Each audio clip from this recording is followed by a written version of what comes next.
ನಮಸ್ಕಾರ ಸ್ನೇಹಿತರೆ. ಗೃಹಲಕ್ಷ್ಮಿ ಫಲಾನುಭವಿಗಳ 30 ಹಾಗೂ 31ನೇ ಕಂತಿನ ಹಣ ಯಾವಾಗ ಬರುತ್ತೆ, ಹಾಗೆ ಗೃಹಲಕ್ಷ್ಮಿಗೆ ಮರು ಅರ್ಜಿಯನ್ನ ಯಾವಾಗ ಹೋಗಿ ಸಲ್ಲಿಕೆಯನ್ನ ಮಾಡಬೇಕು, ಹಾಗೆ ಯಾವ್ಯಾವ ದಾಖಲೆಗಳು ನಿಮ್ಮ ಬಳಿ ಇರಬೇಕು, ಹಾಗೆ ಯಾವಾಗ ಗೃಹಲಕ್ಷ್ಮಿ ಹಣ ಮೊದಲ ರೀತಿಯಲ್ಲೇ ನಿಮಗೆ ತಿಂಗಳು ತಿಂಗಳು ಹಣ ಬರುತ್ತೆ, ಅದರ ಕಂಪ್ಲೀಟ್ ಮಾಹಿತಿಯನ್ನು ಈ ವಿಡಿಯೋದಲ್ಲಿ ತಿಳಿಸ್ಕೊಡೋಕೆ ಪ್ರಯತ್ನವನ್ನ ಪಡ್ತೀನಿ. ಈ ವಿಡಿಯೋನ ಪೂರ್ತಿಯಾಗಿ ನೋಡಿ. ಹಾಗೆ ನಮ್ಮ ಚಾನಲ್ಗೆ ಸಬ್ಸ್ಕ್ರೈಬ್ ಆಗದೆ ನೋಡ್ತಾ ಇರೋರು ದಯವಿಟ್ಟು ಸಬ್ಸ್ಕ್ರೈಬ್ ಆಗಿ ಸ್ನೇಹಿತರೆ. ಮೊದಲನೇದಾಗಿ ಸ್ನೇಹಿತರೆ, ಗೃಹಲಕ್ಷ್ಮಿ ಫಲಾನುಭವಿಗಳ ಹಣ ಹೆಂಗೋ 1 ತಿಂಗಳು 2 ತಿಂಗಳು ಡಿಲೇ ಆದರೂ ಸಹ ಒಂದಲ್ಲ ಒಂದು ತಿಂಗಳು ಹಣ ನಿಮ್ಮ ಖಾತೆಗಳಿಗೆ ಬರ್ತಾ ಇತ್ತು ಸ್ನೇಹಿತರೆ. ಇವಾಗ ಗೃಹಲಕ್ಷ್ಮಿ ಮರು ಅರ್ಜಿ ಪ್ರಾರಂಭವಾಗಿರೋ ಕಾರಣದಿಂದ ಸ್ನೇಹಿತರೆ, ಗೃಹಲಕ್ಷ್ಮಿ ಫಲಾನುಭವಿಗಳಿಗೆ ತುಂಬಾನೇ ಕನ್ಫ್ಯೂಸ್ ಇರುತ್ತೆ. ಯಾವಾಗ ನಮಗೆ ಗೃಹಲಕ್ಷ್ಮಿ ಫಲಾನುಭವಿಗಳ ಹಣ ಬರುತ್ತೆ, ನಮಗೆ ಯಾವಾಗ 30ನೇ ಕಂತು ಹಾಗೆ 31ನೇ ಕಂತಿನ ಹಣ ಬರುತ್ತೆ ಅನ್ನುವಂಥ ಕನ್ಫ್ಯೂಸನ್ನು ನಿಮಗೆ ತುಂಬಾನೇ ಕಾಡ್ತಾ ಇರೋದಂತೂ ಗ್ಯಾರಂಟಿ ಸ್ನೇಹಿತರೆ. ಏಕೆಂದ್ರೆ ಸರ್ಕಾರದಿಂದಲೂ ಸಹ ಬ್ಯಾಕ್ ಟು ಬ್ಯಾಕ್ ಆದಂತ ಒಂದಲ್ಲ ಒಂದು ರೀತಿಯಲ್ಲಿ ಅಪ್ಡೇಟ್ಗಳನ್ನ ನೀಡ್ತಾ ಇದ್ದಾರೆ ಅಂತಾನೆ ಹೇಳ್ಬೋದು ಸ್ನೇಹಿತರೆ. ಇವಾಗ ಗೃಹಲಕ್ಷ್ಮಿ ಫಲಾನುಭವಿಗಳು ಮರು ಅರ್ಜಿಯನ್ನ ಸಲ್ಲಿಕೆಯನ್ನ ಮಾಡಬೇಕು ಅನ್ನುವಂತ ಒಂದು ಕನ್ಫ್ಯೂಸ್ ಇರುತ್ತೆ ಸ್ನೇಹಿತರೆ.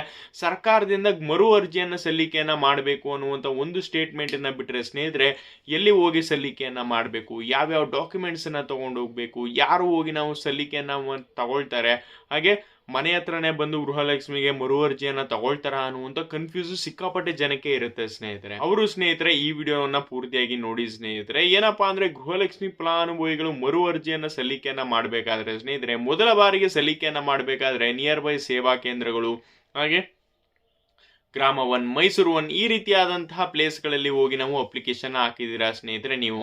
ಆದರೆ ಸ್ನೇಹಿತರೆ, ಇವಾಗ ಗೃಹಲಕ್ಷ್ಮಿ ಫಲಾನುಭವಿಗಳು ಮರು ಅರ್ಜಿಯನ್ನು ಸಲ್ಲಿಕೆಯನ್ನ ಮಾಡಬೇಕು ಅಂದ್ರೆ ಸ್ನೇಹಿತರೆ, ಇವಾಗ ನೀವು ಯಾವುದೇ ತರಹದ ಸೈಬರ್ ಸೆಂಟರ್ಗಳಲ್ಲಿ ಹೋಗಿ ಅಪ್ಲೈಯನ್ನು ಕೂಡ ಮಾಡಬಹುದು. ಹಾಗೆ ಸ್ನೇಹಿತರೆ, ಮನೆಗಳಿಗೂ ಕೂಡ ಭೇಟಿಯನ್ನ ನೀಡಿ ಅಪ್ಲಿಕೇಶನ್ ತಗೊಳ್ತಾ ಇದ್ದಾರೆ ಸ್ನೇಹಿತರೆ.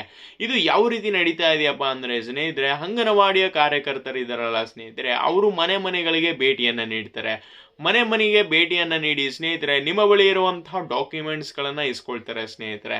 ಯಾವ್ಯಾವ ಡಾಕ್ಯುಮೆಂಟ್ಸ್ ಗಳನ್ನ ಇಸ್ಕೊಳ್ತಾರೆ ಅಂದ್ರೆ ಸ್ನೇಹಿತರೆ, ನಿಮ್ದು ಕರ್ನಾಟಕದ್ದು ಇರುವಂತಹ ಒಂದು ಬ್ಯಾಂಕ್ ಖಾತೆಯನ್ನ ಇಸ್ಕೊಳ್ತಾರೆ, ಹಾಗೆ ಕ್ಯಾಸ್ಟ್ ಇನ್ಕಮ್ ಸರ್ಟಿಫಿಕೇಟ್ ಅನ್ನ ಕೇಳ್ತಾರೆ ಸ್ನೇಹಿತರೆ, ಹಾಗೆ ಸ್ನೇಹಿತರೆ ಪಾನ್ ಕಾರ್ಡ್ ಅನ್ನ ಕೇಳ್ತಾರೆ, ರೇಷನ್ ಕಾರ್ಡ್ ಹಾಗೆ ಆಧಾರ್ ಕಾರ್ಡ್ ಅನ್ನ ಇಸ್ಕೊಂಡು ತುಂಬಾನೇ ಬೇಗನೆ ಅಪ್ಲಿಕೇಶನ್ ಸಬ್ಮಿಟ್ ಅನ್ನ ಮಾಡ್ಕೊಳ್ತಾರೆ ಅನ್ನುವಂಥ ಒಂದು ಅಪ್ಡೇಟ್ ಇತ್ತು ಸ್ನೇಹಿತರೆ. ಇವಾಗ ಸ್ನೇಹಿತರೆ, ಗೃಹಲಕ್ಷ್ಮಿ ಫಲಾನುಭವಿಗಳ 30ನೇ ಹಾಗೂ 31ನೇ ಕಂತಿನ ಹಣ ಯಾವಾಗ ಬರುತ್ತೆಪ್ಪ ಅಂದ್ರೆ ಸ್ನೇಹಿತರೆ, ಇವಾಗ ಆಲ್ರೆಡಿ ಇವಾಗೆಲ್ಲ ರೀ ಅಪ್ಲಿಕೇಶನ್ ಆಗ್ತಾ ಇರೋ ಕಾರಣದಿಂದ ಸ್ನೇಹಿತರೆ, 30 ಹಾಗೆ 31ನೇ ಕಂತಿನ ಹಣ ಸ್ವಲ್ಪ ಡಿಲೇ ಆಗುವಂತ ಸಾಧ್ಯತೆ ಇದೆ. 30ನೇ ಕಂತು ಆಲ್ಮೋಸ್ಟ್ ಆಲ್ ಎಲ್ಲ ಮಹಿಳೆಯರಿಗೂ ಕೂಡ ಕ್ಲಿಯರ್ ಆಗಿದೆ, ಹಾಗೆ ಸಾಕಷ್ಟು ಫಲಾನುಭವಿಗಳಿಗೂ ಬಂದಿಲ್ಲ ಅನ್ನುವಂತ ಒಂದು ಕಾಮೆಂಟ್ಗಳನ್ನು ಕೂಡ ನೋಡ್ತಾ ಇದೀವಿ.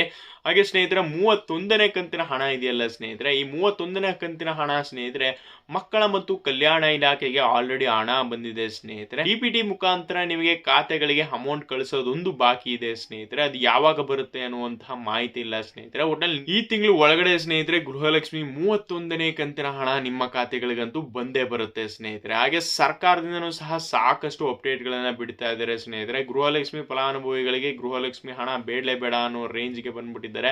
ಏಕೆಂದ್ರೆ ತುಂಬಾನೇ ಡಿಲೇ ಆಗ್ತಾ ಇದೆ. ಏಕೆಂದ್ರೆ ಯಾವುದೇ ತರಹದ ಸರಿಯಾದ ಮಾಹಿತಿಗಳಿಲ್ಲ. ಯಾವಾಗ ಅಪ್ಲಿಕೇಶನ್ ಮುಗೀತದೆ, ಯಾವಾಗ ಹೋಗಿ ಅಪ್ಲಿಕೇಶನ್ ಹಾಕಬೇಕು, ಯಾವಾಗ ಬಂದು ಅಪ್ಲಿಕೇಶನ್ ತಗೊಳ್ತಾರೆ, ಯಾವ್ಯಾವ ಡಾಕ್ಯುಮೆಂಟ್ಸ್ ಗಳನ್ನ ಕೊಡಬೇಕು ಅನ್ನುವಂತಹ ಡೌಟ್ಗಳು ಸಿಕ್ಕಾಪಟ್ಟೆ ಇರುತ್ತೆ ಸ್ನೇಹಿತರೆ. ಸರ್ಕಾರದಿಂದನೂ ಸಹ ಸಾಕಷ್ಟು ಅಪ್ಡೇಟ್ ಗಳನ್ನ ಮಾಡ್ತಾ ಇದ್ದಾರೆ. ಏನಕ್ಕೋಸ್ಕರ ಈ ಒಂದು ಹೊಸ ಪ್ರಕ್ರಿಯೆಯನ್ನ ಮಾಡ್ತಾ ಇದಾರಪ್ಪ ಅಂದ್ರೆ ಸ್ನೇಹಿತರೆ, ಗೃಹಲಕ್ಷ್ಮಿ ಹಣ ಇತ್ತಲ್ಲ ಸ್ನೇಹಿತರೆ, ಹಣ ಕೊಡ್ತಾರೆ ಅಂದ್ಬಿಟ್ಟು ಸಾಕಷ್ಟು ಜನ ಇದನ್ನ ಮಿಸ್ಯೂಸ್ ಅನ್ನ ಮಾಡ್ಕೊಳ್ತಾ ಇದ್ರು.